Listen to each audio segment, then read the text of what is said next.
What's going on YouTube? My name is Devlin and today I have a match of StarCraft 2 for you guys.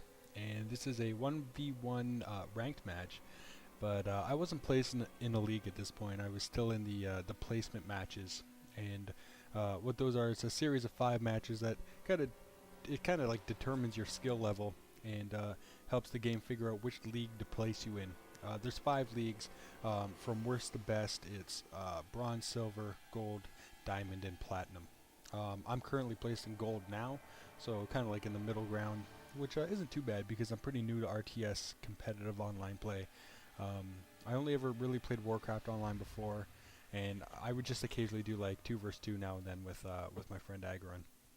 So this is my first real conquest in terms of the online of any RTS game. So I don't think gold's too bad of a league to be placed in. So I'm pretty happy with that. Right now in this game that you're watching, I'm going to kind of tech up really quickly to try and beat my enemy.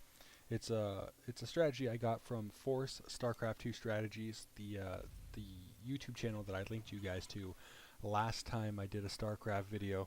So I'm actually gonna link to that channel again in the description. And honestly, guys, if you're into StarCraft, whether or not you just like the game or you play the game, you should definitely check this guy out. He's a pretty funny, intelligent guy. He's got great strategies. This is a strategy, like I said, that I got from him, and it ends up working for me. So check it out. I've got one of my workers here rallied to scout around in their base. I'm going to see if they have any refineries up. And right now he's just going to kind of march back and forth and stall in their base to see if they throw up any crazy buildings or anything. And he's going to scout my base right now too. So what I'm doing right now is I got my refinery and I saturated it, which means I got 3 workers in it while my barracks was building. And what I'm going to do now is I'm going to wait for 100 Vespene, and as soon as I get 100 Vespene gas, I'm going to put down a factory. And then once I put down that factory, immediately I'm going to put down the starport. And what this is going to do is going to allow me to tech up relatively quickly to a Banshee. Now Banshee is a pretty advanced flying unit, and if you research this ability, it can use a cloaking field, which makes it invisible unless the enemy has a detector, which an orbital command can detect if it uses its scan ability, which costs 50 energy, or if they have missile turrets built, or if they make ravens. But they won't have raisins. They won't have raisins. They won't have ravens at the point where I have my Banshees, because Ravens are sort of a support unit. You wouldn't tech up to Ravens that fast. If anything, there's a chance they might have missile turrets. But it turns out this guy doesn't have missile turrets, and he doesn't actually start building them until I'm in his base harassing him, which it's a little late at that point.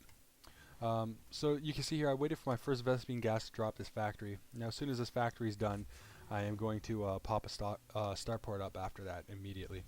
Onto this factory I'm going to attach a tech lab, which is a building that attaches to a primary building, allowing you to research different abilities for units that are produced from that building, and it also lets you make additional units from that building. Like without a tech lab, I could only build Hellions from this factory. With a tech lab, as you can see, I can make a siege tank, and with a tech lab and an armory together, I can make a Thor.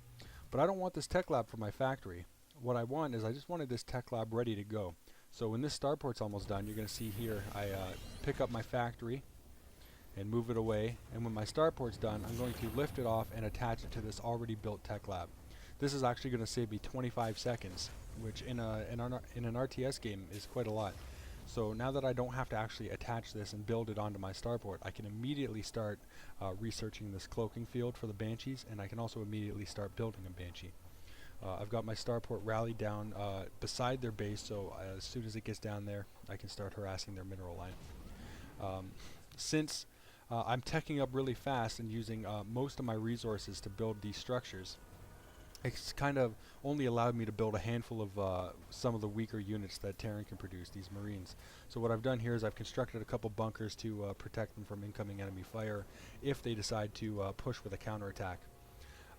Coming into this game, I assumed that they would push with a counterattack once my Banshees got into their base, because there's really not going to be a whole lot they can do.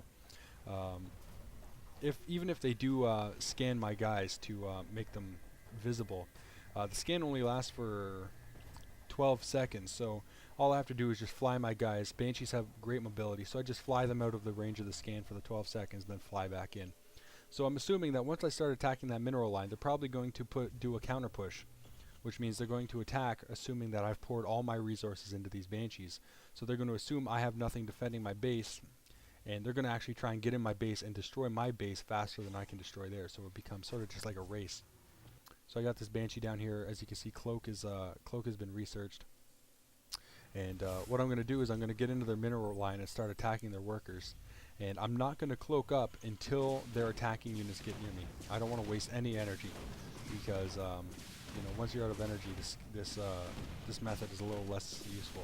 So their units get over here, I hit the cloak automatically, or as soon as they get there, I should say, and start going to work on their workers. Now, obviously, if they don't have any SCVs, they're not collecting any resources, which means they're not going to be able to build anything to fend this stuff off. Now that I have 2 Banshees out, I'm not going to build any more Banshees. All you need is 2 of them to harass this mineral line effectively. What I've done now is I've attached another tech lab to this factory. I'm researching the siege mode for my tanks, and I'm going to start producing tanks, and I'm going to keep pumping out these Marines to fill up these barracks, predicting his counter push, which he has on his way to my base right now. Still harassing his mineral line. As you can see, almost all his workers are dead. So this push for him is make or break. If he pushes in and he's able to get past my defense, he has a shot at maybe taking my base out faster than I can take his out. Although, to be honest, I'd probably just fly back and finish off his guys with my cloak, my cloak Banshees. But because I have those barracks up and I bring this tank over and siege it up, he's not going to be able to push through my defenses, and that's going to lead to him quitting the game and leaving because, like I said, he's got no workers left and he can't produce any more workers because I have a Banshee right here that's just going to take him out as soon as he builds them. So once his force is destroyed in my base, he's going to leave the game, he's going to quit out, and that's going to be a victory for me. So yeah, before I call this commentary quits, let me just run over this strategy one more time for you guys, just nice and quick. I apologize if you guys aren't into StarCraft and don't really know what I'm talking about, but for those of you who are and you want to give this strategy a try, I'll just quickly go over it for you. You're going to want to put your supply depot down at 9 or 10, whatever you normally do. Your barracks at 12, pretty standard stuff. While your barracks is constructing, you're going to want to put a refinery down, saturated as soon as it comes up. With your first 100 Vespene, you're going to build your factory. While your factory is under construction, you're going to want to put your second refinery down and saturate that as well. You're going to need a lot of Vespene gas to get this strategy underway. As soon as your factory is done, you're going to want to send your worker to start building a starport. And while that starport is constructing, you're going to want to attach a tech lab to your factory.